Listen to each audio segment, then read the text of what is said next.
Di tengah kontroversi dana pinjaman online atau pinjol untuk pembayaran uang kuliah, pemerintah Indonesia ini tengah melakukan kajian terhadap program pinjaman pendidikan atau student loan. Iya, dan dalam skema pinjaman tanpa bunga ini, mahasiswa dapat membayar uang pinjaman setelah lulus dan berpenghasilan cukup.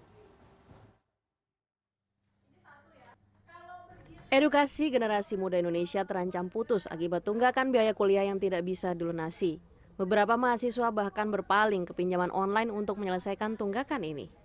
Padahal, menurut Undang-Undang Nomor 12 Tahun 2012, pemerintah daerah dan perguruan tinggi mempunyai kewajiban memenuhi hak studi mahasiswa kurang mampu sesuai dengan peraturan akademik. Kini, pemerintah tengah mengkaji pinjaman pendidikan atau student loan untuk opsi pembayaran kuliah.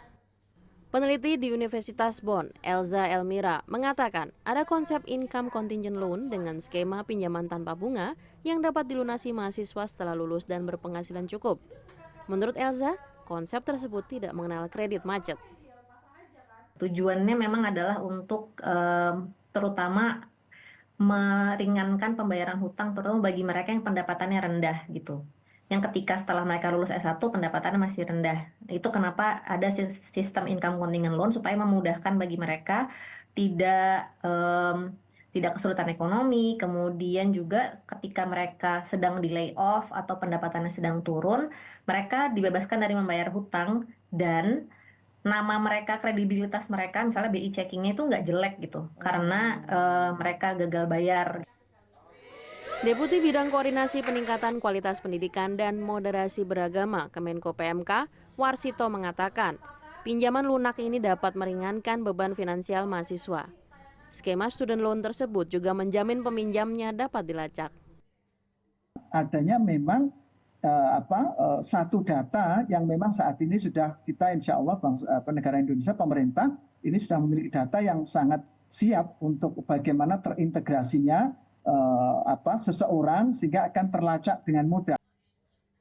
Pengamat pendidikan dan dosen Universitas Multimedia Nusantara, Doni Kusuma mengatakan, skema student loan atau pinjaman pendidikan bisa diterapkan di Indonesia. Namun, ia mengingatkan ini bukanlah hal yang mudah dan harus ada antisipasi dari mahasiswa dan pemerintah. Jadi menurut saya ada 3 hal yang harus diantisipasi. Dari sisi pemerintah, anggaran dana dan regulasinya juga sinkronisasi, koordinasi antar kementerian itu sendiri.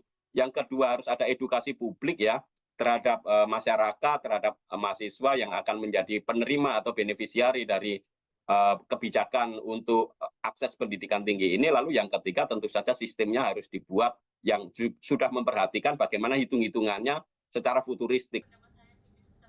Doni berharap pinjaman yang diberikan bisa dikaji secara bijak dan diimplementasikan secara teratur agar lebih banyak warga Indonesia bisa melanjutkan pendidikan ke jenjang yang lebih tinggi.